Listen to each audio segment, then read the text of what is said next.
Wa may yattaqillaha yaj'al lahu makhraja wa yarzuqhu min haitsu la yahtasib.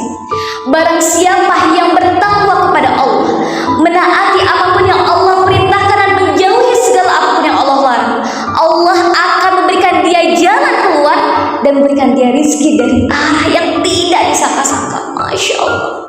Jadi yakin kalau kita bertakwa sama Allah. Tadi sudah disebutkan memprioritaskan Allah, walaupun dibayang-bayangi oleh hawa nafsu. Hawa nafsunya pengen marah, tapi ingat Allah nggak akan ridho. Oh iya, aku harus bertakwa. Hawa nafsunya malas buat sholat wajib misalkannya, tapi insya Allah di sini yakin ibu-ibunya semuanya wanita solihah. Misalkan, aduh malas banget buat sholat, memprioritaskan Allah. Hawa nafsunya malas untuk sholat, tapi karena takut Allah nggak ridho, takut dosa, maka laksanakanlah sholat. Hawa nafsunya pengen gibah. Oh udah tahu ternyata gibah itu adalah perbuatan yang diharamkan, aku tidak boleh gibah. Bertakwa sama Allah, ingat memprioritaskan Allah. Rasulullah SAW pernah ditanya, perkara apa sih yang paling banyak memasukkan seseorang itu ke dalam syurga? Faqala, Rasulullah SAW bersabda, taqwallah, bertakwa kepada Allah, wa husnul khuluqi, dan berakhlak mulia. Bertakwa kepada Allah dan berakhlak mulia. Wa su'ila an aksari ma yudkhilan nasan nar.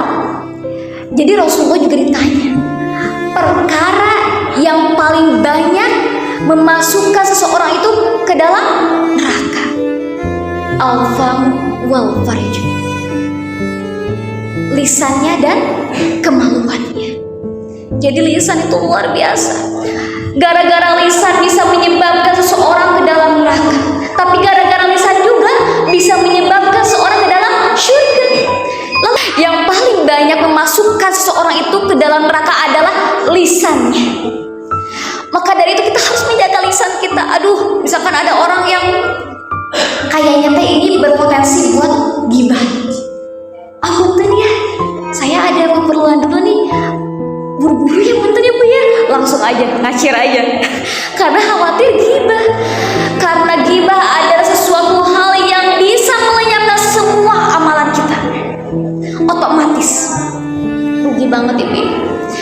Eta teh kieunya, ih heueuh nya teh sampai kasih eta teh jelema teh ku kitu-kitu teuing ya jelema teh nya, ih oh ka era eta mah jelema teh amit-amit gitu nya. Terus we membunuh kehormatan orang lain di belakangnya tanpa sepengetahuan orang yang digibahi.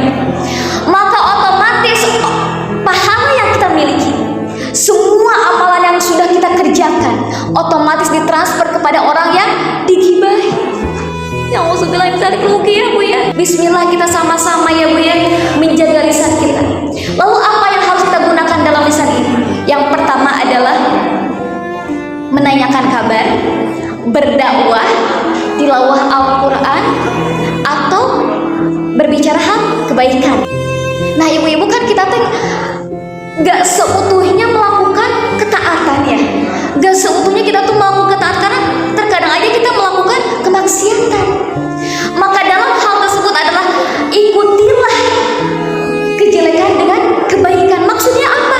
Ketika kita melakukan kemaksiatan, semisal gibah misalnya, gibah, oh ya Allah, ternyata aku tadi udah gibah, ternyata aku tadi udah melakukan kemaksiatan. Maka ikutilah kejelekan itu dengan kebaikan. Apa kebaikannya? Istighfar misalkan, sadar barang siapa yang mengenal dirinya, maka dia akan mengenal Allah. Maksudnya kita dalam keadaan sadar, oh aku tadi udah gibah, ya Allah maafkan aku, langsung bertobat sama Allah, istighfar, astagfirullahaladzim, astagfirullahaladzim. Minimal istighfar itu 100 kali ya Bu, diamalkan sebelum subuh. Tapi kalau misalkannya aku belum sempat buat sholat tahajud nih, tapi pada subuh juga nggak apa-apa, itu minimal ya Bu. Istighfar untuk apa? Untuk membersihkan hati kita. Kenapa ibu-ibu? Terkadang kita merasa gak nikmat tuh dalam ibadah, malahan kayak males-malesan gitu ya ibadahnya. Kalau kata Buya Arrozi, mungkin hati kitanya masih kotor, mungkin istighfar kitanya belum sungguh-sungguh.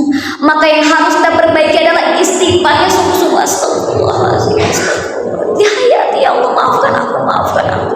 Karena walaupun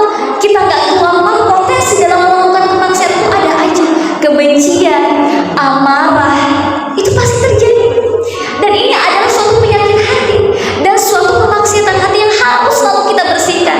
Makanya namanya tazkiyatun nafas atau pembersihan jiwa itu harus selalu kita lakukan setiap saat.